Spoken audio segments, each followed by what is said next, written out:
7 meses de embarazo, 5 hijos pequeños y un hombre la empujó fuera del carro en medio de un camino embarrado bajo una tormenta que hacía temblar el cielo entero. El frío cortaba la piel y los truenos escondían el llanto de los niños. «Tengo hambre, mamá», murmuró la niña empapada con los pies hundidos en el barro. No tenía refugio, ni fuego ni comida. Solo una capilla abandonada que apareció en medio de la oscuridad.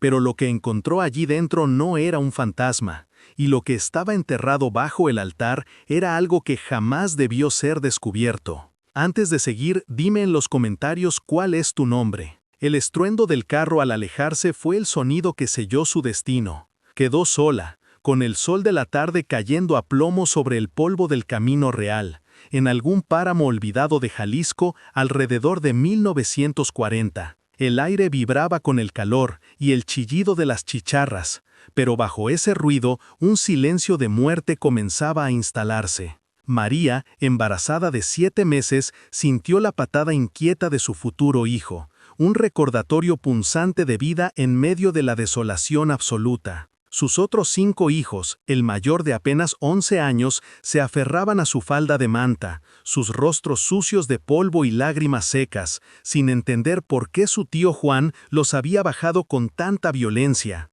El olor a caballo sudado y a la paja seca del carro todavía flotaba en el aire, un fantasma de la traición que acababa de ocurrir. La tierra de mi hermano es para quien la trabaja, no para una viuda y sus crías, había escupido Juan, el cuñado de María, momentos antes. Las palabras, duras como piedras, golpearon a María mientras él azotaba a las mulas para que avanzaran. Se quedó con la pequeña casa de adobe que José, su difunto esposo, había construido con sus propias manos. Se quedó con el maizal que apenas empezaba a brotar, con las 2 cabras flacas y con los recuerdos que María había intentado guardar bajo llave tras el luto. A ella le dejó el horizonte vacío, una cicatriz marrón que se perdía entre cerros secos y la humillación profunda de ser desechada como un animal. La injusticia era tan grande que no dejaba espacio para el dolor. Solo había un vacío helado. El camino real era una herida abierta en la tierra. No era una ruta transitada, era un atajo de arrieros abandonado desde la Revolución que conectaba haciendas en ruinas. No pasaba nadie. La certeza de esa soledad era aterradora. ¿Te imaginas ese nivel de desesperanza? Una madre a punto de dar a luz con 5 bocas que alimentar que la miraban con una confianza que ella no sentía, abandonada a la nada. Cuéntame aquí en los comentarios de qué ciudad estás viendo esta historia. Me conmueve saber hasta dónde viaja la fuerza de una madre, porque la de María estaba a punto de ser probada más allá de lo imaginable en ese desierto que no perdona. María apretó los labios hasta sentir el sabor a óxido de su propia sangre. Se negó a llorar, no allí, no delante de sus hijos. El luto por José, muerto de una fiebre tifoidea hacía 6 meses, se sentía ahora como una armadura rota e inútil. Juan había esperado el momento justo, el momento en que la pena de ella se había asentado y su vientre estaba demasiado grande para pelear o huir lejos. Miguel, el mayor, con sus 11 años, entendía perfectamente. Sus ojos oscuros, idénticos a los de su padre, ardían con una rabia silenciosa mientras miraba el polvo que el carro dejaba atrás. Él sabía que esto no era un viaje, era un destierro. El sol, un disco de latón al rojo vivo, comenzó a bajar, tiñendo el cielo de un naranja violento, de un amarillo enfermizo, y con la desaparición de la luz, la temperatura se desplomó. El calor sofocante dio paso a un frío agudo, un filo helado que atravesaba la manta delgada de su rebozo y el algodón de las camisas de los niños. El desierto, callado y somnoliento durante el día, cobraba vida de noche, y esa vida era depredadora. El primer filo del miedo no fue por ella, sino por ellos. El viento comenzó a soplar, arrastrando el polvo y el olor a animal muerto de algún lugar cercano. Entonces lo escucharon. Primero, un lamento lejano, casi un aullido triste, pero pronto se unieron otros más cerca de lo que ella quisiera, el coro agudo de los coyotes. No estaban cazando lejos, estaban anunciando la noche, y ellos, una familia inmóvil en el camino, eran una anomalía, una invitación. El más pequeño Lucas, de 5 años, comenzó a temblar, aferrándose a la pierna de María. No era solo el miedo, era el frío que cala los huesos en cuanto el sol desaparece, un frío que se sentía como agujas de hielo en la piel. «Tengo hambre, mamá», dijo Sofía, la de 9, intentando ser valiente, pero su voz se quebró en un sollozo ahogado. La frase fue una daga en el corazón de María. Abrió el morral de Ixtle que Juan le había arrojado con desdén. Dentro, un trozo de piloncillo duro como piedra, 2 tortillas correosas de hacía 2 días y una cantimplora que al agitarla sonó medio vacía. Eso era todo. Eso era lo que su cuñado había considerado suficiente para una viuda embarazada y 5 niños. Sabía, con una certeza que le paralizaba las entrañas, que no sobrevivirían la noche a la intemperie. María miró a su alrededor desesperada. Solo había cholla, nopales y piedras. No había refugio, no había agua, no había leña. La noche caía como un telón negro y los aullidos se sentían más audaces. Lucas comenzó a toser, una tos seca y febril que resonó en el silencio expectante. El pánico la golpeó, una ola de bilis en la garganta. Iba a ver morir a sus hijos allí en el polvo que había sido el reino de su esposo. Fue entonces cuando Miguel, su hijo mayor, el que nunca lloraba, tiró de su falda. Señaló hacia el oeste, donde los cerros se recortaban como gigantes dormidos. «Mira, mamá, hay una casa». No era una casa. A medida que forzaba la vista en la penumbra, vio la silueta rota. Era la estructura de una vieja capilla, parte de un casco de hacienda abandonado hacía décadas, devorado por la vegetación espinosa. Un lugar del que la gente del pueblo contaba historias, susurros en las noches de fogata. Decían que allí penaban las almas de los cristeros colgados, que se escuchaban misas de muertos y que ningún animal se acercaba de noche. Era un lugar maldito, un lugar de miedo. Pero en ese momento, el miedo a los fantasmas era un lujo. El miedo a los coyotes y al frío que hacía toser a Lucas era mucho más real y presente. Arrastrando a los niños con el vientre pesándole como plomo y el dolor de espalda agudo como un cuchillo, María comenzó a caminar hacia las ruinas. Cada paso era un esfuerzo. El terreno estaba lleno de piedras sueltas y espinas que se clavaban en sus guaraches gastados. La puerta de mezquite de la capilla estaba caída, vencida por el tiempo, bloqueando parcialmente la entrada. Tuvieron que trepar sobre ella.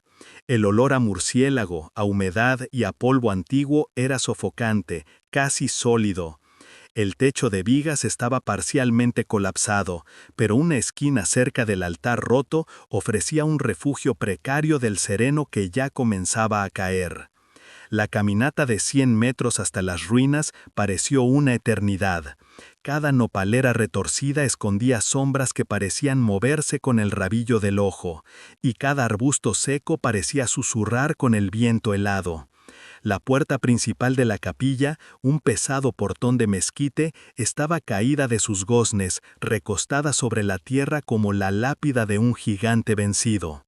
María tuvo que ayudar a Miguel a moverla lo suficiente para poder deslizarse dentro, uno por uno, empujando a los más pequeños en la oscuridad casi total.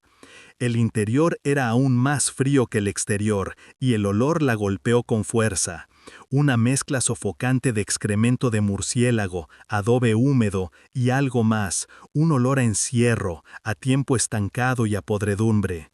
Sus pies descalzos, protegidos solo por los guaraches gastados, tropezaron con escombros. Eran pedazos de vigas, tejas rotas y lo que parecían ser huesos pequeños de algún animal, todo cubierto por una capa gruesa de polvo y hojas secas. El techo de vigas, ennegrecido por antiguas fogatas o quizás por un incendio olvidado, estaba parcialmente colapsado.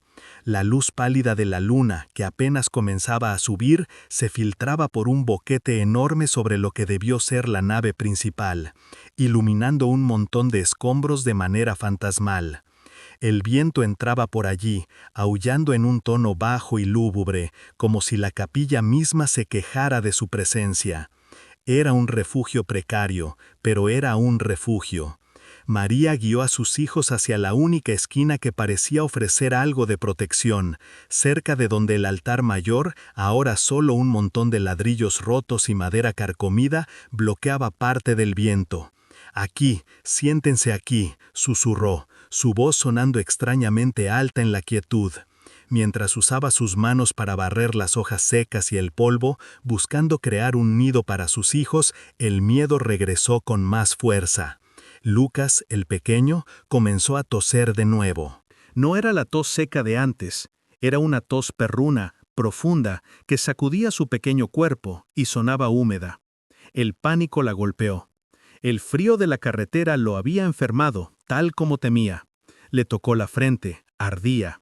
El contraste entre la piel febril del niño y el aire helado de la capilla era alarmante. El pánico se convirtió en una ola de bilis en su garganta. Necesitaba hacer fuego urgentemente. Necesitaba agua limpia, no el trago tibio y polvoriento que le quedaba en la cantimplora. Sin fuego, el niño no vería el amanecer. La fiebre en un lugar tan expuesto se lo llevaría tan rápido como la enfermedad se había llevado a José. Se levantó desesperada, sus ojos escudriñando la oscuridad en busca de algo que quemar. Solo había adobe húmedo y vigas demasiado grandes para romper, húmedas y pesadas por la podredumbre. Se sentía atrapada, inútil. Había sobrevivido al abandono de Juan solo para ver a su hijo morir de frío en el suelo de una iglesia en ruinas. Era una broma cruel del destino. Fue entonces cuando Miguel, siempre su apoyo silencioso, se acercó a lo que quedaba del altar. Estaba moviendo un viejo reclinatorio roto, quizás pensando en usar sus pedazos secos como leña, cuando algo llamó su atención. La madera se atoró con una de las grandes losas de piedra del piso, una que no estaba cubierta de escombros. «Mamá», dijo en voz baja su voz de niño, tratando de sonar como la de un hombre. «Esta se mueve».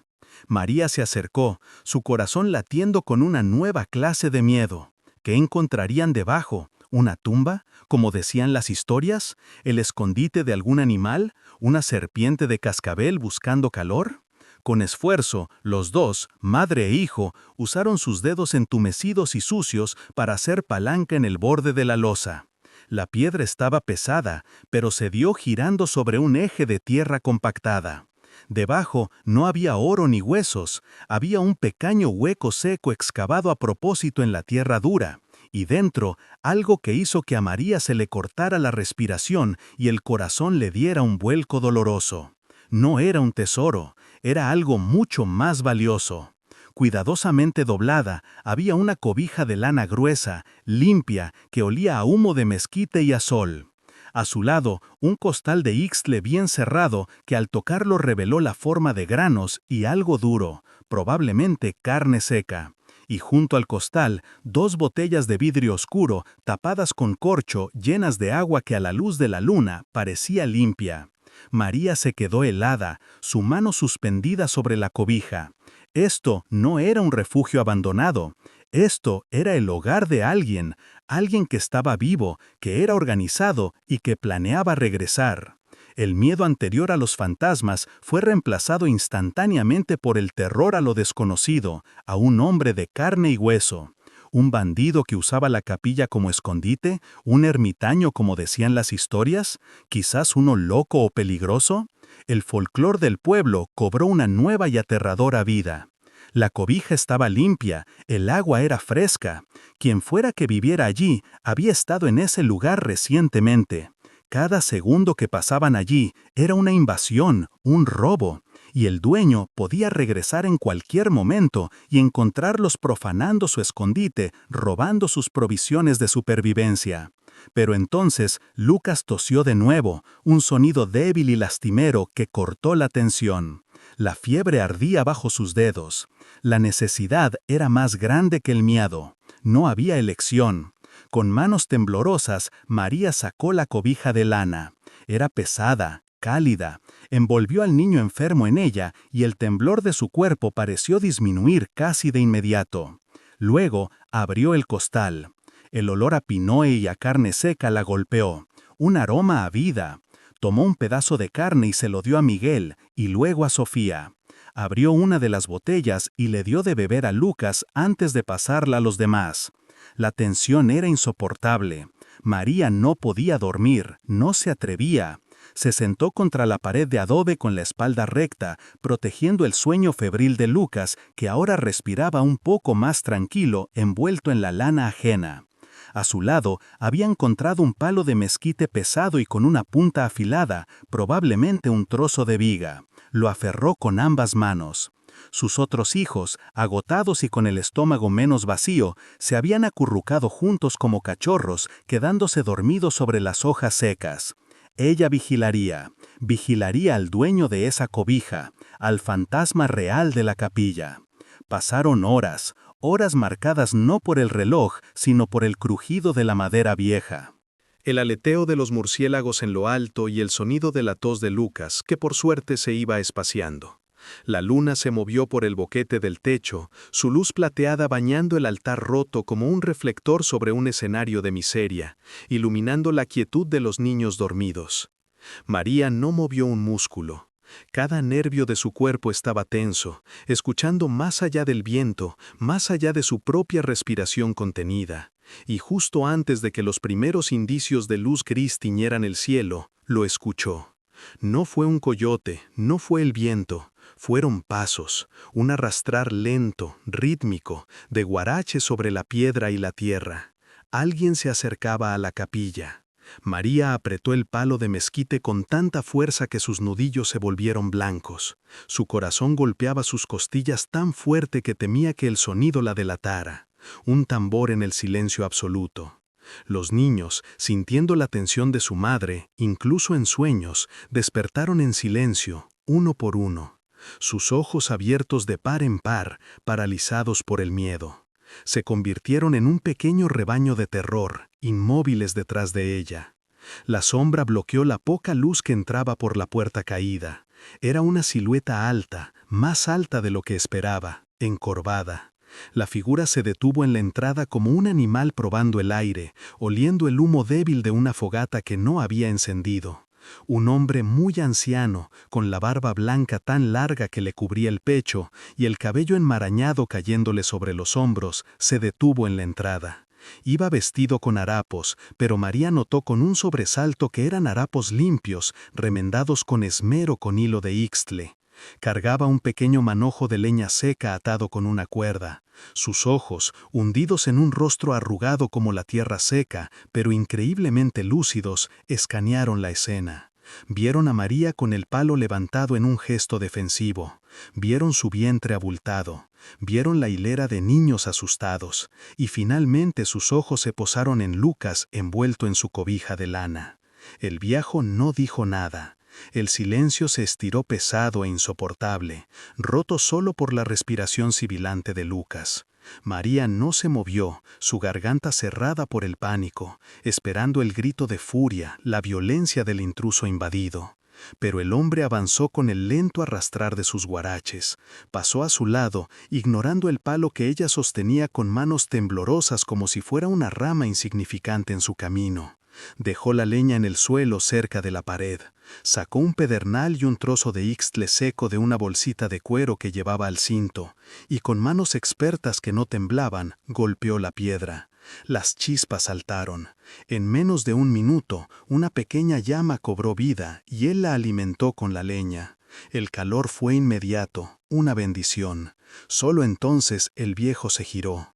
No miró a María, miró directamente a Lucas, que temblaba bajo la cobija. Se acercó al niño y María se tensó, lista para saltar, pero el hombre solo puso el dorso de su mano nudosa sobre la frente del pequeño. La piel del viejo era como corteza de árbol, pero su gesto fue de una suavidad inesperada. «Tiene fiebre», dijo. Su voz era rasposa, áspera por el desuso, como si las palabras le costaran trabajo, como si rasparan su garganta. El frío de la carretera. La forma en que lo dijo, sin sorpresa, como si supiera exactamente lo que había pasado, heló la sangre de María más que la noche misma. María, temblando, pero encontrando una hebra de voz, bajó el palo lentamente. El calor del fuego comenzaba a calentar sus pies entumecidos y a alejar las sombras de las esquinas. ¿Usted sabía?, preguntó, su voz apenas un susurro. ¿Sabía que estábamos aquí? El viejo ermitaño asintió lentamente, su mirada nunca abandonando el rostro febril de Lucas. Juan, el cobarde de tu cuñado, sabía que yo vivía aquí, dijo, y cada palabra cayó como una piedra en el silencio. Conozco a su familia desde que eran niños. Su padre fue un ladrón de tierras, y él es peor. Él te trajo aquí, María, te trajo directamente a mí. La confusión golpeó a María. ¿Por qué Juan la llevaría a un lugar habitado? No tenía sentido. Era una crueldad sobre otra, pero no entendía su lógica. ¿Por qué?, preguntó ella sin entender. Don Esteban la miró por primera vez con una tristeza profunda, una compasión que la desarmó y la hizo sentir más vulnerable que el miedo. Porque Juan es un hombre de alma podrida, mi hija. Te abandonó aquí esperando una de dos cosas, y ambas le servían. El viejo se incorporó, su alta figura recortada contra la fogata naciente, pareciendo un profeta bíblico en medio de las ruinas. Él esperaba, continuó Esteban, su voz rasposa cargada de desprecio, que el miedo al fantasma de la capilla, a las historias que él mismo ayudó a regar, te hiciera correr hacia el monte. Desesperada con tus hijos, te perderías en la noche. El frío o los coyotes harían el resto. La crudeza de la verdad era insondable, un abismo de maldad que se abría a sus pies. Juan no la había abandonado, la había guiado a una trampa mortal, usando el folclor y el miedo como sus armas. Su cuñado había planeado activamente la muerte de sus sobrinos y de su hijo no nato. ¿Y la otra cosa?, susurró María temiendo la respuesta, su mano aún aferrando el palo por instinto, aunque ya no lo dirigía a él. La otra, dijo Esteban, señalándose a sí mismo con un dedo nudoso, era yo. Esperaba que yo mismo, el viejo loco de la capilla, te echara a morir de frío, o que en tu desesperación por mis provisiones yo te matara. La lógica era brutal y cobarde. Juan tendría las manos limpias, podría culpar a los fantasmas o a un ermitaño loco o al desierto. Nadie preguntaría por una viuda sin recursos. La crueldad del plan era tan vasta que María apenas podía respirar. No contaba con una cosa, murmuró el viejo, volviendo su atención a Lucas, que se había calmado con el calor del fuego, su respiración menos forzada. No contaba con que un niño tuviera fiebre y no contaba con que yo no soy un asesino. Don Esteban no era el arma de Juan, era el último guardián de esa tierra, el caporal que se había negado a dejar la hacienda cuando todos huyeron de la revolución y la gripe española. Había visto nacer al padre de Juan y conocía los secretos oscuros de esa familia. Vio en María lo que Juan no pudo ver, una voluntad de hierro, la misma que él tenía. El viejo se levantó con un quejido de huesos viejos y salió de la capilla sin decir más. Desapareció en la luz gris del amanecer. María, paralizada entre el miedo y una gratitud confusa, se quedó junto al fuego, aferrándose a la cobija que envolvía a Lucas. El niño ardía, la tos no cesaba. El viejo la había abandonado también, se había ido para no ser cómplice de su tragedia. Pero una hora después, justo cuando el sol comenzaba a calentar las piedras, don Esteban regresó. Traía un manojo de hierbas frescas que olían a anís y a tierra húmeda, y en su otra mano un pequeño cuenco de barro. Se arrodilló junto a la fogata, machacó las hierbas con una piedra y las puso a hervir en el cuenco con un poco de agua de la botella. El aroma que se levantó fue penetrante, medicinal. El viejo esperó a que el brebaje se enfriara un poco. Luego, con una firmeza que no admitía discusión, levantó la cabeza de Lucas. «Bebe», ordenó su voz rasposa. El niño, aturdido por la fiebre, intentó apartarse del sabor amargo, pero Esteban fue paciente y firme, obligándolo a tomar pequeños sorbos. «Es hierba del coyote», murmuró más para María que para el niño. «Rompe la calentura. La carretera te metió el mal en los pulmones, muchacho, pero lo vamos a sacar». María observó en silencio cómo el curandero del desierto trabajaba, sus manos nudosas moviéndose con una certeza ancestral que ningún médico de ciudad podría imitar. Para el mediodía, la fiebre había comenzado a ceder. La tos de Lucas se suavizó, perdiendo ese filo perruno y aterrador. El niño abrió los ojos por primera vez con lucidez y pidió agua. María lloró esta vez, no de miedo, sino de un alivio tan profundo que dolía, un alivio que le aflojó todos los músculos que había mantenido tensos durante días. Don Esteban simplemente asintió como si hubiera esperado ese resultado, y se retiró a la esquina más oscura de la capilla, donde tenía su propio escondite bajo unas tablas, y se sentó a limpiar unos frijoles secos, dándole su espacio para la gratitud. La primera batalla había sido ganada, no contra Juan, sino contra la muerte.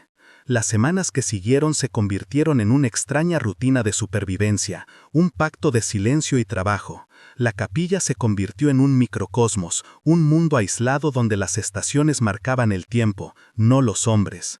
María se despertaba antes del amanecer para ir al ojo de agua. El aire helado de la mañana cortaba sus pulmones, pero el ritual era necesario. Regresaban cargando el agua en las botellas de vidrio y en una vieja lata que Esteban les dio.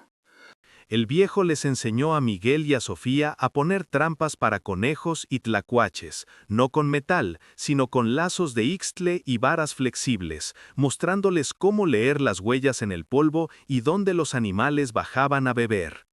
Miguel, con sus 11 años, se convirtió en la sombra de don Esteban. El niño, que había sido forzado a dejar su infancia en el camino real, absorbía el conocimiento del viejo como la tierra seca absorbe la lluvia. Esteban le enseñó a identificar qué madera de mezquite quemaba más lento pero daba más calor, qué nubes traían lluvia y cuáles solo viento, cómo seguir el rastro de un venado sin ser visto. No hablaban mucho. El viejo enseñaba con gestos, con el ejemplo, y Miguel aprendía con una seriedad de hombre, sabiendo que cada lección era un día más de vida para su familia, un día más que no tendrían que depender solo de las provisiones del anciano. María, por su parte, se hizo cargo del interior de la capilla. Mantuvo el fuego vivo, la tarea más sagrada. Molía el poco maíz que Esteban tenía guardado en un metate que encontró entre los escombros, uno que el viejo había rescatado de la casa grande de la hacienda. Sus manos, antes suaves, se volvieron ásperas y fuertes, moliendo el nixtamal para hacer las tortillas que comían con la carne de conejo que Miguel traía. Cuidaba de los más pequeños, enseñándoles a no alejarse, a tenerle respeto al silencio de la capilla y a no tocar las herramientas del viejo. Era una vida dura, al filo, pero era una vida. El embarazo de María avanzaba sin piedad. Ahora, en su 8º mes, el peso era una carga constante. Su espalda dolía cada minuto y sus tobillos se hinchaban por las noches. Pero no había tregua. El trabajo era la única moneda de cambio por la supervivencia. Remendaba la ropa de los niños con hilo de ixtle y un viejo clavo afilado que Esteban le había dado usándolo como aguja. El viejo la observaba en silencio, un centinela fantasmal en su propia casa. A veces, sin decir palabra, le dejaba una tuna cocida o unas raíces que sabía que eran buenas para la hinchazón, un gesto de cuidado que la conmovía hasta las lágrimas en secreto. Se forjó un vínculo extraño entre los dos adultos, uno tejido de gratitud y de silencios compartidos. María nunca le preguntó a Esteban por qué vivía allí, por qué nunca se fue de las ruinas de la hacienda, y él nunca le preguntó sobre José, su difunto esposo, ni sobre los detalles del despojo de Juan. Simplemente compartían el espacio, el fuego y la precaria existencia. La capilla se convirtió en un territorio neutral, un santuario improbable, donde dos soledades, la de un viejo ermitaño que había renunciado al mundo y la de una viuda embarazada a la que el mundo había renunciado, se respetaban mutuamente. Un día, el sonido rompió la monotonía. No era un coyote, ni el viento, ni el arrastrar de los guaraches de Esteban. Era el sonido de un caballo con herraduras que se movía con prisa, no como un viajero perdido. María reconoció el galope antes de verlo. Era el caballo bayo de Juan. Sintió cómo la sangre se le helaba en las venas.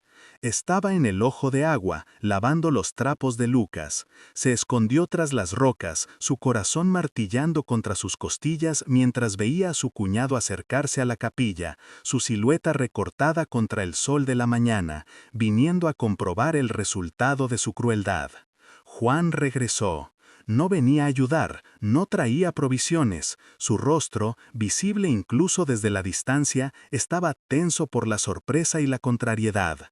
Había pasado un mes, el tiempo suficiente en su cálculo para que el desierto, el hambre o el miedo hubieran hecho su trabajo. Esperaba encontrar el lugar vacío, o peor, los restos que probaran que su problema estaba resuelto.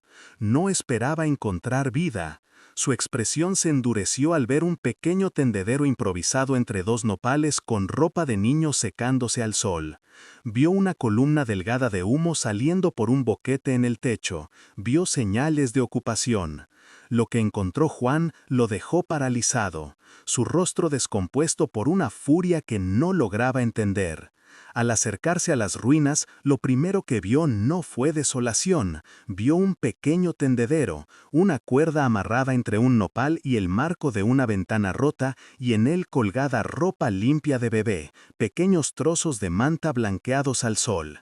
Vio una fogata humeando débilmente, vio a Miguel que estaba afuera tallando un palo con una navaja y que al verlo no corrió ni gritó, sino que se quedó quieto mirándolo con los ojos fríos de su padre antes de correr adentro para avisar.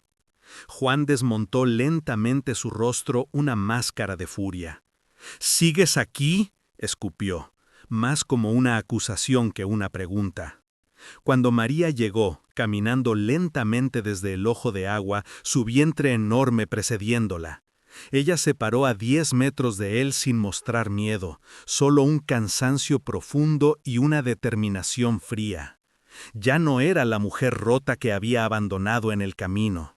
Esta mujer más delgada, con los pómulos marcados y la piel curtida por el sol, lo estaba midiendo y no bajaba la mirada. ¿Esperabas otra cosa, Juan? ¿Venías a rezar por nuestras almas?, respondió ella, su voz tranquila pero cortante, un filo de acero en el aire seco del desierto.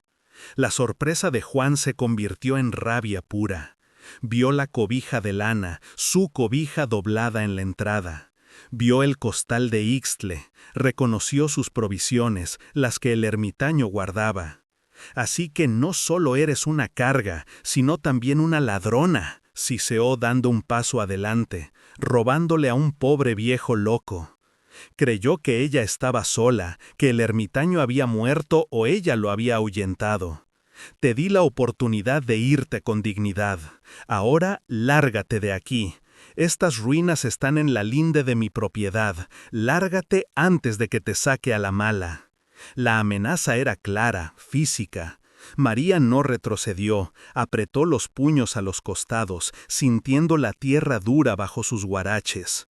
«No nos vamos a ningún lado», dijo su voz baja. «Esta ya no es tu tierra, Juan, y no te tenemos miedo». Detrás de ella, en la oscuridad de la capilla, sus otros hijos la observaban como pequeños animales asustados. Pero Sofía sostenía una piedra afilada, su mirada tan fiera como la de su madre. La audacia de María, su resistencia, era algo que Juan no podía procesar. Una viuda, una mujer, desafiándolo a él, era un insulto a su hombría, a su poder. Él dio otro paso, levantando la mano, quizá para golpearla o para tomarla del brazo. «A mí no me hablas así, mujer sola, aprenderás a respetar». Estaba a solo un brazo de distancia de ella, su rostro enrojecido por el sol y la ira, cuando una sombra se movió en la entrada de la capilla. No fue un movimiento rápido, fue deliberado, lento, el arrastrar de un guarache sobre la piedra. Juan se congeló, sintiendo un cambio en el aire antes de verlo. Don Esteban apareció, saliendo de la oscuridad de la sacristía, donde siempre estaba fresco. No dijo nada, simplemente se paró al lado de María bloqueando el camino. Era más alto de lo que Juan recordaba, o quizá era la dignidad de la vejez la que lo hacía parecer un gigante. En su mano no sostenía un rifle, sino el machete largo y brillante que usaba para cortar leña y nopal, una herramienta de trabajo que en sus manos parecía una extensión de su voluntad. Se quedó quieto, una figura alta y espectral, con sus ojos claros, fijos en Juan, no con ira, sino con un profundo y antiguo desprecio. El color desapareció del rostro de Juan, palideció bajo el sudor y el polvo. Reconoció al viejo, el fantasma de la capilla, el viejo loco al que había usado como trampa. Era real, pero no era un ermitaño anónimo, era don Esteban, el caporal que había servido a su abuelo, el hombre que, según las historias de borrachera de su padre, sabía demasiado. El hombre que había estado ahí cuando los linderos de las tierras se movieron misteriosamente de noche, el hombre que vio cómo la hacienda original se desmoronaba por la codicia. Juan, el cobarde, retrocedió un paso, y luego otro. El miedo que vio en sus ojos no era un machete, era un miedo más profundo. Sabía que Esteban conocía los verdaderos linderos de las tierras, sabía cómo su abuelo había despojado a otros ejidatarios, sabía dónde estaban enterrados los secretos de sangre que habían fundado la riqueza de su familia. Y ahora ese viejo, ese guardián de la memoria, el hombre que su padre creía muerto o desaparecido, estaba protegiendo a María. La trampa se había cerrado, pero sobre el cazador. Yo solo venía a ver si necesitaban algo, tartamudeó Juan, su voz perdiendo todo su filo, convirtiéndose en el balbuceo de un niño asustado. Esteban no dijo nada, solo lo miró. María observó la escena dándose cuenta por primera vez del poder que había estado durmiendo a su lado. Juan no pudo sostener la mirada, se giró torpemente, casi tropezando con sus propias espuelas. Montó su caballo con manos temblorosas, sin siquiera mirar atrás, y azotó al animal huyendo al galope. No de una viuda, sino de un fantasma de carne y hueso que conocía la verdad. El silencio que dejó la huida de Juan fue más denso que el de antes. María se apoyó contra el muro de adobe. El alivio casi la hizo caer. Vio al viejo Esteban limpiar el machete con un trapo, antes de guardarlo en su cinto, un gesto lento y deliberado. Él no había dicho una palabra, pero su presencia había sido un muro más fuerte que la piedra. María comprendió que la batalla no había terminado, pero la guerra por la supervivencia inmediata había cambiado. Juan ahora no solo la odiaba, le temía al viejo que conocía los secretos de la tierra. La vida en la capilla continuó, pero algo había cambiado en María. El miedo al hambre y al frío fue reemplazado por una determinación de hierro. Ya no era una víctima, escondiéndose, era una guardiana defendiendo su territorio. Las ruinas, que habían sido un refugio desesperado, se convirtieron en su hogar, en su fortaleza. Con la ayuda de Miguel, reforzó una de las paredes de la sacristía con adobes nuevos que Esteban le enseñó a hacer con el barro del ojo de agua y paja seca. Estaba construyendo, no solo esperando, estaba reclamando su derecho a existir en el único lugar que el mundo le había dejado, un lugar que ahora olía a su propio humo, a su propio nixtamal. El embarazo llegó a su fin una noche de tormenta, no una tormenta de polvo seco, sino una de agua helada que azotaba el desierto en raras ocasiones. La lluvia golpeaba el techo roto de la capilla, encontrando nuevos caminos para gotear, y el viento aullaba como las almas que decían penar allí. Los dolores la despertaron de un sueño ligero. No fueron suaves, sino rápidos, brutales. Supo que no había tiempo. Don Esteban había salido a revisar las trampas antes de que la tormenta arreciara, demasiado lejos para oírla. Estaba sola con sus hijos. El pánico, ese viejo conocido, amenazó con ahogarla. Pero entonces Sofía, su hija de 9 años, le tomó la mano. La niña no lloraba, sus ojos oscuros estaban serios, fijos en el rostro de su madre. «No grites, mamá», le dijo, su voz apenas un susurro sobre el rugido del viento. «No vayas a espantar al bebé». La madurez de su hija la ancló. María se aferró a esa pequeña mano como si fuera un salvavidas. Miguel, con sus 11 años, se hizo cargo del resto. «Traigan agua y hiervan la que queda», ordenó a los más pequeños imitando la voz grave de Esteban. Encendió la fogata más grande que pudo, protegiendo las llamas de las goteras, mientras Sofía preparaba los trapos limpios que María había estado guardando. María se recostó sobre la cobija de lana, la misma que había encontrado en el hueco del suelo, la que había salvado a Lucas. Ahora esa misma cobija recibiría a su nueva hija. El dolor la partió en dos. Un grito ahogado se perdió en el sonido del trueno que sacudió los muros de adobe. Se mordió el labio hasta sangrar, concentrándose en el rostro de Sofía, que le limpiaba el sudor de la frente con un trapo húmedo. Sus hijos la rodeaban, un círculo de rostros pálidos y asustados, pero presentes, su pequeña tribu dándole fuerza en la hora más oscura. Justo en el momento más álgido, cuando la cabeza del bebé coronaba y María sentía que sus fuerzas la abandonaban, que su cuerpo se partía, don Esteban entró en la capilla. Entró como una aparición, empapado por la tormenta, su barba blanca pegada al pecho. No dijo nada, su rostro impávido, como si entrar en medio de un parto en una ruina durante una tormenta fuera algo cotidiano. Se arrodilló, apartó suavemente a Sofía, y con sus manos viejas y ásperas pero increíblemente firmes, recibió a la niña que llegaba al mundo. Cortó el cordón con su propio cuchillo, que antes había limpiado con aguardiente, de una pequeña botella que guardaba para las mordeduras de serpiente. El llanto de la recién nacida fue el sonido más fuerte que la capilla había escuchado en décadas, un llanto agudo, furioso, lleno de vida, que pareció acallar la tormenta por un instante. Era un grito que reclamaba su lugar en el mundo. Esteban envolvió a la bebé en un trozo de manta limpia y se la entregó a María. Era una niña perfectamente sana con un puñado de cabello oscuro pegado a su cabeza. María la sostuvo contra su pecho, las lágrimas ahora sí corriendo libremente, mezclándose con el sudor y la mugre. Había dado a luz a una niña sana, allí mismo sobre la cobija de lana en el sagrado de la capilla. No heredó una casa, heredó unas ruinas, pero en esas ruinas encontró una fuerza que no sabía que poseía. Miró a sus 5 hijos, ahora 6, acurrucados cerca del fuego, mirándola con asombro. Miró al viejo Esteban, que ya estaba preparando un té de hierbas calientes para ella, como si fuera lo más natural del mundo. Juan le había quitado todo, pero en el acto de despojarla, la había liberado de sus viejos miedos. Ya no tenía nada que perder, y en esa nada había encontrado todo por lo cual luchar. La vida se había abierto paso en el corazón de la muerte. La mañana después de la tormenta fue clara y limpia. El aire olía a tierra mojada y a ozono, un olor a renacimiento. El desierto lavado por la lluvia parecía brillar. María salió por primera vez de la capilla con su hija en brazos, envuelta en el rebozo.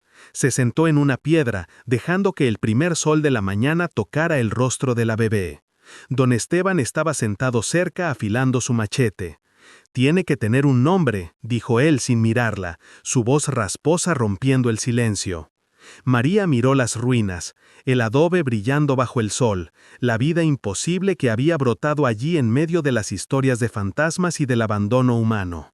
Miró el camino real a lo lejos, esa cicatriz marrón que había sido su calvario y su salvación. «Ya se llamará Esperanza», dijo María, «porque la encontramos aquí en este lugar donde nadie más en el mundo la buscaría». El viejo Esteban asintió una sola vez, un gesto de aprobación que selló el bautismo de la niña del desierto. Juan no supo de la niña, no supo que el viejo loco era el antiguo caporal. Lo único que supo fue que su plan había fallado. El miedo a los secretos de Esteban era más fuerte que su codicia. Dejó a la familia fantasma de la capilla en paz, prefiriendo fingir que no existían, borrándolos de su mapa mental. Pero ellos existían, María, sus 6 hijos y el viejo guardián. No solo sobrevivían, sino que estaban echando raíces en el lugar que el mundo había olvidado, un lugar que ahora, con el llanto de una recién nacida, finalmente llamaban hogar. Los años que siguieron fueron una extraña mezcla de aspereza y paz. La capilla se convirtió en un microcosmos, un mundo aislado donde las estaciones marcaban el tiempo, no los hombres. La pequeña Esperanza creció sin conocer otro hogar que esos muros de adobe, ni otra figura paterna que el anciano silencioso al que con el tiempo todos llegaron a llamar abuelo Esteban.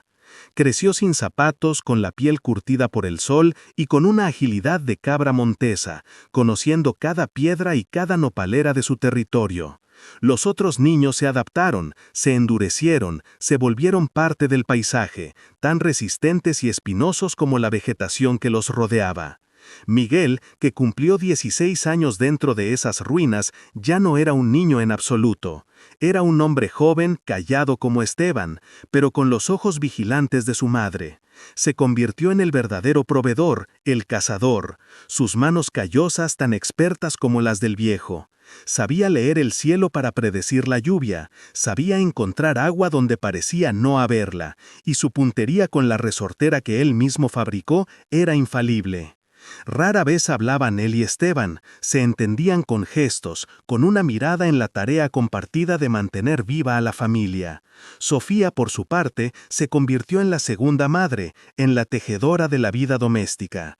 Sus manos pequeñas aprendieron a coser las pieles de conejo con tendones, a curar las heridas con las hierbas que Esteban le enseñó a identificar y a mantener el fuego vivo, la tarea más sagrada de todas. Se convirtió en la guardiana de los más pequeños y en la confidente de su madre. En las noches largas mientras los niños dormían, eran ellas dos, madre e hija, las que se sentaban junto a las brasas, remendando ropa y tejiendo un silencio de complicidad femenina. María sintió cómo el tiempo la moldeaba. Su cuerpo, endurecido por el trabajo de acarrear agua, moler maíz en un metate improvisado con una loza y cultivar un pequeño huerto de calabazas y chiles en la tierra fértil cerca del ojo de agua, era fuerte, pero fue su espíritu el que más cambió. La mujer temerosa que había sido arrojada al camino real había muerto esa noche. En su lugar había nacido una matriarca, una líder silenciosa, cuya voluntad era la ley en esa pequeña comunidad de 7. Su rostro, curtido por el sol y el viento, rara vez sonreía, pero sus ojos, cuando miraban a sus hijos, tenían una ferocidad y un amor que eran más elocuentes que cualquier palabra. El mundo exterior rara vez se acercaba. Una vez al año, justo antes de las lluvias de invierno, María y Miguel hacían el viaje de 2 días al pueblo más cercano, no al de Juan, sino a uno en dirección opuesta, un pequeño real de minas llamado El Milagro. Iban para cambiar las pocas pieles de conejo y zorro que habían curtido meticulosamente por sal, una aguja de metal, pólvora para la vieja garrucha de Esteban o una pieza de tela gruesa. Eran sus únicos contactos con la humanidad y siempre regresaban con alivio al silencio de la capilla, un silencio que ya no era de muerte, sino de protección. En uno de esos viajes, María escuchó rumores en la tienda de Raya. Escuchó el nombre de su cuñado. Escuchó que Juan, el que se quedó con la tierra buena, había perdido la cosecha de maíz 2 años seguidos, que la sequía había golpeado duro su lado del valle. Escuchó que su padre, antes de morir, había dejado deudas enormes con un hacendado de Guadalajara, deudas que ahora Juan no podía pagar. La justicia tenía su propia forma lenta y polvorienta de llegar, y venía montada en la sequía y la mala administración. María no sintió alegría, solo un frío reconocimiento de que la tierra siempre cobra sus deudas. Los niños crecieron salvajes y fuertes. Esperanza, la más pequeña, era la reina de las ruinas. Nunca había visto una muñeca, pero tenía una colección de piedras con formas extrañas. Nunca había ido a una escuela, pero sabía el nombre de cada planta y cada insecto. Miguel le había fabricado un pequeño arco. Los hermanos jugaban a ser los guardianes de la capilla. Sus juegos eran simulacros de caza, de defensa contra los coyotes, de la vida real. Eran una tribu con su propia lengua de silencios y sus propias leyes forjadas por el aislamiento y la necesidad mutua. Don Esteban envejecía, pero parecía que el propósito lo mantenía vivo. Pasó de ser un ermitaño a ser un abuelo. Se había convertido en el guardián de la familia, pero también en su historiador. Por las noches, junto al fuego, empezó a hablar más. Les contó a los niños historias de la hacienda, no las de fantasmas, sino las de la vida real. Cómo su bisabuelo había domado caballos salvajes en esos mismos cerros, cómo el agua era tan abundante que había un huerto de granadas y membrillos. Les enseñó a leer las estrellas, a predecir el viento, les estaba entregando la memoria de la tierra. La capilla misma se transformó. Lo que antes eran boquetes, ahora eran ventanas remendadas con piel de venado tensada que dejaban pasar una luz cálida y ambarina. Lo que era un altar roto se convirtió en el fogón central, el corazón de la casa. Con un ingenioso sistema de ventilación que Miguel y Esteban hicieron a través de una grieta en el muro. Repararon la parte del techo de la sacristía con una mezcla de barro y paja creando un dormitorio seco para los niños. Habían cultivado nopaleras, comían sus tunas y usaban las pencas para cocinar. Se habían vuelto parte del paisaje. Un día, cuando Esperanza tenía casi 5 años, un extraño llegó. No era Juan, era un hombre joven, vestido con ropa de ciudad que guiaba un caballo cansado. Traía un sombrero que no era de palma, sino de fieltro, y botas que brillaban. Dijo ser un topógrafo del gobierno, enviado para medir las tierras sin dueño que serían repartidas por la reforma agraria que finalmente llegaba a esos rincones. Miró las ruinas con desdén y a la familia que vivía allí, vestidos con pieles y manta remendada, con una mezcla de lástima y asco. «Están viviendo en propiedad federal», dijo con arrogancia. «Tienen que irse. Estas tierras serán para nuevos ejidatarios». María sintió el hielo del abandono, ese frío que conocía bien, recorrer su espalda. Una vez más. Habían luchado contra el desierto, el hambre, el frío y el miedo. Le habían ganado la batalla a la muerte, y ahora un hombre con un papel, un extraño que olía a ciudad y a jabón, venía a decirles que no pertenecían. Se interpuso entre el hombre y sus hijos, su cuerpo menudo bloqueando la entrada de la capilla. Esperanza se aferró a su falda. «Nosotros somos de aquí», dijo su voz baja pero vibrando con una autoridad que no sabía que tenía.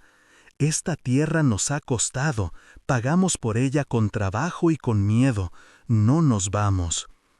El hombre se rió, una risa corta y burlona que rebotó en los muros de adobe. «No tienen papeles, señora, no tienen nada». La ley es la ley, y esta tierra no es suya. Viven como paracaidistas. Estaba a punto de decir algo más, de amenazar con traer a los rurales, cuando una sombra se movió en la sacristía. Don Esteban salió de la oscuridad donde había estado escuchando. No traía el machete. Esta vez, sus manos ancianas, nudosas como raíces de mezquite, sostenían una pequeña caja de madera de olivo desgastada por el tiempo, la madera pulida por décadas de contacto humano. El topógrafo se calló, visiblemente incómodo por la aparición repentina del anciano. La presencia de Esteban, su silencio y sus ojos claros tenían un peso que el hombre de ciudad no esperaba. «Papeles», dijo Esteban, su voz rasposa rompiendo el silencio. «¿Usted quiere papeles? Yo tengo papeles». El topógrafo lo miró con incredulidad, una sonrisa burlona formándose en sus labios como si esperara que el viejo le mostrara el dibujo de un niño. «Papeles. ¿Usted qué podría tener usted sino supersticiones, viejo?» Pero su sonrisa se borró ante la intensidad de la mirada del anciano. Don Esteban no respondió a la burla. Se acercó a María y con manos temblorosas pero firmes abrió la pequeña caja. El interior estaba forrado con un trozo de terciopelo descolorido, casi podrido, que alguna vez fue morado.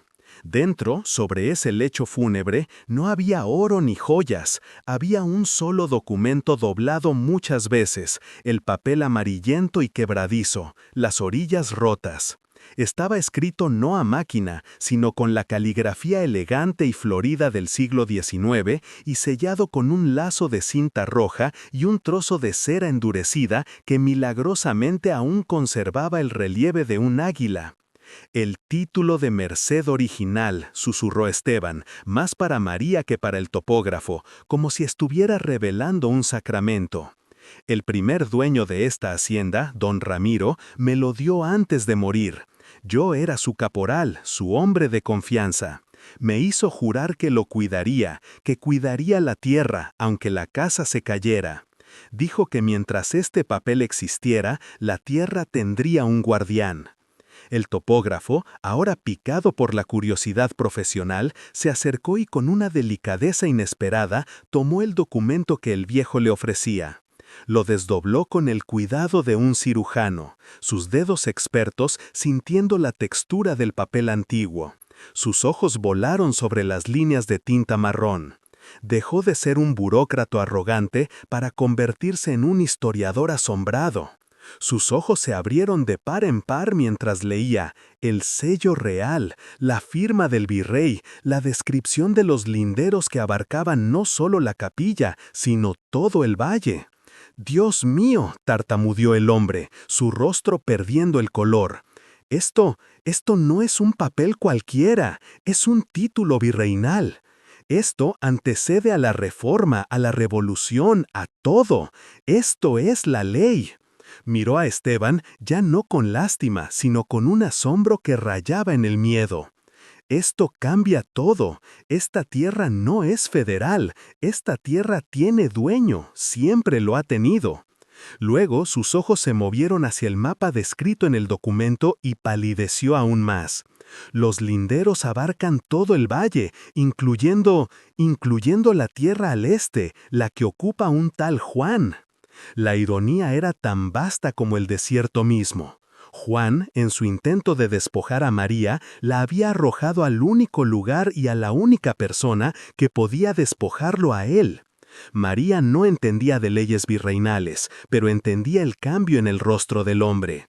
Vio el poder shifting, el peso de la autoridad pasando del hombre de ciudad al viejo ermitaño. «¿Qué significa?», preguntó su voz temblando. El topógrafo, ahora sudando bajo el sombrero, la miró con un respeto recién adquirido. «Significa, señora, que usted, o mejor dicho, don Esteban, es el dueño legal de todo este valle, incluyendo la casa y el maizal de donde la echaron». La justicia poética de la revelación era casi demasiado grande para comprenderla. Un milagro nacido del polvo y la memoria. Don Esteban tomó el papel de las manos temblorosas del topógrafo.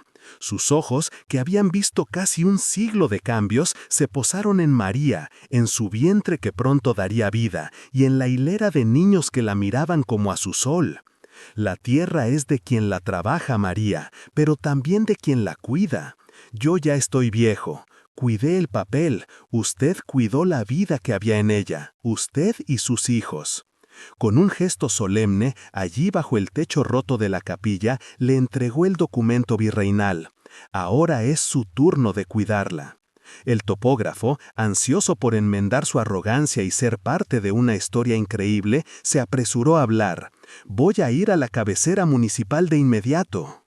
«Registraré este título a su nombre, señora. Con mi testimonio será indiscutible y notificaré a los ocupantes ilegales». Cuando preguntó el nombre completo de María para el registro, ella se lo dio. Luego él preguntó por el nombre de la propiedad. Esteban intervino por última vez, su voz rasposa llena de una autoridad final. «Se llama», dijo, «Capilla de la Esperanza, por la niña que nació aquí». El hombre de la ciudad, ahora pálido y sudoroso, montó su caballo con una prisa que contrastaba con su arrogante llegada. Desapareció por el camino, no como un burócrata, sino como un mensajero del destino, dejando a María sola en el silencio con el documento virreinal en sus manos. El papel era quebradizo, olía a polvo y a un tiempo tan antiguo que apenas podía imaginarlo, pero se sentía pesado en sus manos, más pesado que el oro. Miró a don Esteban buscando una respuesta, una guía, pero el anciano simplemente asintió una vez, un gesto de cierre, y luego se dio la vuelta para recoger la leña que había dejado caer, volviendo a su rutina como si el mundo no acabara de darse la vuelta. Los días que siguieron fueron los más largos de la vida de María. La capilla, que había sido su refugio, ahora se sentía como una sala de espera. Cada amanecer miraba el camino real esperando que rurales, un Juan enfurecido, el regreso del topógrafo. El documento estaba escondido junto a la pequeña Esperanza, envuelto en el trapo más limpio que tenía. A veces lo sacaba, aunque apenas podía descifrar la caligrafía elegante. No necesitaba leer las palabras, sentía el poder que emanaba de ellas. Miguel lo entendía, había dejado de poner trampas y se dedicaba a afilar el machete, vigilando la entrada, ahora no como un niño asustado, sino como el defensor de una herencia. Mientras tanto, en la cabecera municipal, el topógrafo, un hombre llamado Julián, desató una tormenta. Presentó el título virreinal en el juzgado de letras. El juez, un hombre acostumbrado a disputas de borrachos y robos de gallinas, se encontró de pronto con un documento que redefinía la propiedad de todo el valle. Se verificó el sello, se consultaron los libros antiguos, no había duda, el título era legal, era el documento fundacional de esa tierra. El registro de propiedad que Juan había intentado hacer, basado en la ocupación y la muerte de su hermano, fue declarado nulo y sin valor. La propiedad nunca había estado vacante. La noticia tardó 2 semanas en llegar a Juan. No fue el topógrafo, fue un oficial del juzgado, un hombre flaco con un bigote ralo, acompañado por 2 rurales con sus carabinas al hombro que olían a sol y autoridad. Llegaron a la casa de José, la que Juan había robado justo al mediodía, cuando el sol estaba en lo más alto. Le entregaron la orden de desalojo. Juan la leyó primero con incredulidad, luego con una rabia que le congestionó el rostro. «Están locos, esta bruja los compró, es la tierra de mi padre», gritó su voz rompiéndose de furia.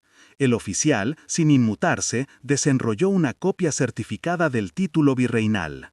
«Esta tierra, señor, pertenece a doña María de la Esperanza, heredera por cesión de don Esteban, el guardián legal del título de merced.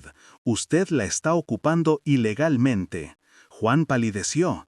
«Esteban, el viejo loco de la capilla». El oficial asintió.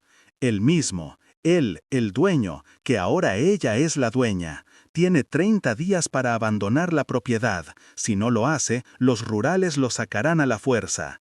Juan miró las carabinas, luego el papel. Estaba atrapado. La ley que él creía manejar lo estaba aplastando, y el fantasma al que había enviado a María era el dueño de todo.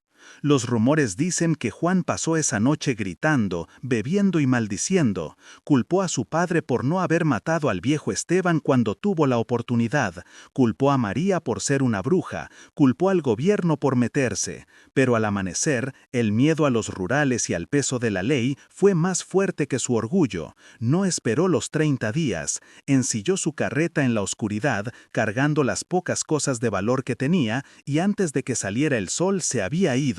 Huyó como un ladrón, no por el camino real, sino por el monte, como un animal perseguido borrándose del valle para siempre. Fue el topógrafo Julián quien regresó a la capilla. Esta vez su caballo no parecía cansado y él no vestía con arrogancia, sino con respeto. «Doña María», dijo quitándose el sombrero, «la casa está vacía, Juan se ha ido, es suya». María lo miró y luego miró a sus 6 hijos. Esperanza, que ahora caminaba, se aferró a su falda.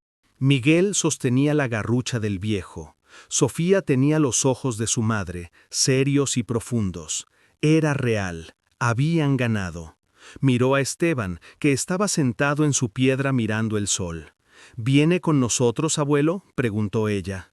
El viejo negó con la cabeza, una sonrisa casi imperceptible en sus labios. «Mi lugar es aquí, mija. Yo soy el caporal de la capilla. Usted es la dueña de la casa. Vaya». María entendió. No era un abandono, era una división de reinos. Él era el espíritu del desierto, y su lugar estaba con las ruinas, no con los hombres. Ella asintió, las lágrimas quemándole los ojos. Miguel, Sofía, recojan todo, nos vamos a casa. No había mucho que recoger: la cobija, el caso de peltre, el metate, las armas que les había dado el desierto. La caminata de regreso fue un eco distorsionado de la primera. Iban por el mismo camino real, pero en dirección opuesta. El sol de la tarde, que antes había sido su enemigo, ahora adoraba el maizal que la esperaba. Los niños no lloraban, corrían adelante, ansiosos por ver la casa que apenas recordaban. María caminaba despacio, su hija de la mano, su corazón demasiado lleno para las palabras. Cada paso era una afirmación. Esta tierra es mía, esta casa es mía, esta vida es mía. Había salido de allí como una viuda despojada, regresaba como la dueña de todo el valle. Cuando llegaron, la casa estaba abierta, silenciosa. Juan, en su huida, había dejado todo como estaba. El olor a humo de leña, a maíz y a polvo la golpeó. Vio la silla donde José se sentaba, el telar donde ella tejía. Entró, tocó el adobe frío, era suyo, salió al porche. Sus hijos ya estaban explorando los corrales, gritando de alegría. Miró hacia el cerro, hacia la silueta oscura de la capilla. Supo que aunque viviera en la casa, su corazón siempre estaría atado a esas ruinas, el lugar donde había muerto y vuelto a nacer. Los años pasaron y la hacienda Capilla de la Esperanza se convirtió en una leyenda de prosperidad en el valle. María, con la ayuda de sus hijos, hizo que la tierra árida floreciera. El maizal se expandió, pero esta vez junto a él crecieron frijoles, calabazas y huertos de árboles frutales que ella misma plantó cerca del ojo de agua, canalizando el recurso que Esteban le había enseñado a respetar. Miguel se convirtió en un hombre sabio, callado como el viejo ermitaño, y asumió la administración de la tierra con un respeto casi religioso. Sofía se casó con un arriero de un pueblo vecino, pero construyó su casa en las tierras de su madre, asegurando que la familia nunca más se dispersara. La pequeña Esperanza creció con una dualidad única. Tenía la fuerza indomable del desierto y la capilla en sus venas, pero también la seguridad de un hogar estable. Creció escuchando la historia de su nacimiento, una leyenda familiar contada junto al fuego en la casa grande. Una historia que le recordaba que la vida podía nacer en los lugares más inesperados. Los otros hijos también encontraron sus caminos. Algunos se quedaron en la hacienda, otros se fueron a estudiar, pero todos llevaban consigo la marca indeleble de haber sobrevivido a las ruinas, una lección de resiliencia que ninguna escuela podría enseñar. Don Esteban vivió muchos años más de los que nadie creía posible. María y sus hijos nunca dejaron de cuidarlo. Cada semana Miguel o la misma María subían a la capilla con provisiones, carne seca, pinole, tabaco y a veces una botella de aguardiente. El viejo los recibía con su silencio habitual, pero sus ojos lúcidos brillaban con un afecto tranquilo. Se convirtió en el abuelo de todos, el ancla de su historia. Cuando finalmente murió, una mañana tranquila mientras dormía bajo el sol, lo enterraron allí mismo, en el suelo sagrado de la capilla, junto al altar roto. Fue su última voluntad ser el guardián de ese lugar, incluso en la muerte. La capilla nunca fue reconstruida como una iglesia formal. María se aseguró de eso. En lugar de repararla, la preservó, la reforzó contra el colapso, pero dejó el boquete en el techo por donde entraba la luna. Dejó las paredes de adobe desnudo y el suelo de losa. Se convirtió en un santuario familiar, un lugar de memoria. Allí no había un Dios de oro y campanas, había un Dios más antiguo, el Dios del desierto, el de la supervivencia. Era un monumento a la noche en que llegaron, al frío, al miedo y al nacimiento de esperanza. Era el corazón verdadero de su propiedad. María, ahora una anciana respetada, Doña María, solía sentarse en el porche de la casa grande, mirando a lo lejos la silueta de la capilla en el cerro. A sus nietos les contaba la historia, no con amargura hacia Juan, sino con asombro por los caminos del destino. Les enseñó que la verdadera propiedad no venía de un papel, sino del trabajo, del cuidado y de la capacidad de resistir. Les enseñó que el abandono que había sufrido no fue una maldición, sino una prueba de fuego que la había obligado a encontrar la fuerza que no sabía que tenía. La ironía final de su vida fue que al ser despojada de una pequeña casa, ganó un valle entero. Juan, en su ciega codicia, actuó como una herramienta del destino, empujándola del borde de un pequeño arroyo hacia el océano de su verdadera herencia. Él la había sentenciado a muerte, pero en lugar de eso, la había condenado a ser poderosa, a ser dueña, a ser la matriarca de una estirpe forjada en la adversidad. El desierto, que él vio como un cementerio, se convirtió en la cuna de ella. A veces, la vida te quita todo. Te deja en el camino real, con el sol a plomo, embarazada y con el miedo como única compañía. Te rodea de coyotes y de ruinas. Pero la historia de María nos recuerda que las ruinas no siempre son el final. A veces son el único lugar donde la vida verdadera puede comenzar. A veces, el lugar que todos temen, el lugar abandonado del que se cuentan historias de fantasmas, es el único refugio que queda. Y a veces, el fantasma es solo un viejo guardián esperando entregar el mapa del tesoro. María nunca olvidó la cobija de lana, siguió usándola para envolver a sus nietos, gastada y remendada hasta que fue casi transparente. Era su recordatorio tangible de que en la hora más oscura, cuando el frío era insoportable y la fiebre amenazaba con robarle a un hijo, la ayuda llegó no de un ejército ni del gobierno, sino de un solo hombre que había elegido vivir al margen del mundo, pero que no había olvidado cómo ser humano. La bondad, aprendió ella, a menudo se esconde en los lugares más improbables. La capilla sigue en pie en ese cerro de Jalisco. Ya no es una ruina, sino un monumento. Los descendientes de María aún cuidan la tierra y aún suben a la capilla a dejar flores en la tumba de don Esteban. La historia de Juan se olvidó, borrada por el polvo que él mismo levantó al huir.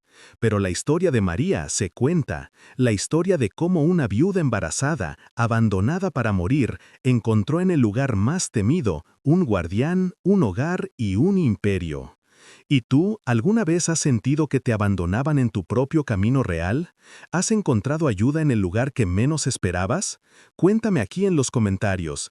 Me conmueve profundamente leer cómo, al igual que María, encontramos la fuerza en medio de las ruinas y descubrimos que el final de un camino es a veces solo el comienzo de nuestro verdadero destino. Si esta historia de resiliencia en el desierto te ha tocado de alguna manera, considera suscribirte al canal para no perderte más relatos que inspiran a ver la luz en la oscuridad. Y comparte en los comentarios cuál es el refugio inesperado que te salvó en un momento difícil de tu vida. Tal vez tu experiencia motive a alguien más a no rendirse. La bondad, aprendió ella, a menudo se esconde en los lugares más improbables. La capilla sigue en pie en ese cerro de Jalisco. Ya no es una ruina, sino un monumento. Los descendientes de María aún cuidan la tierra y aún suben a la capilla a dejar flores en la tumba de don Esteban. La historia de Juan se olvidó, borrada por el polvo que él mismo levantó al huir.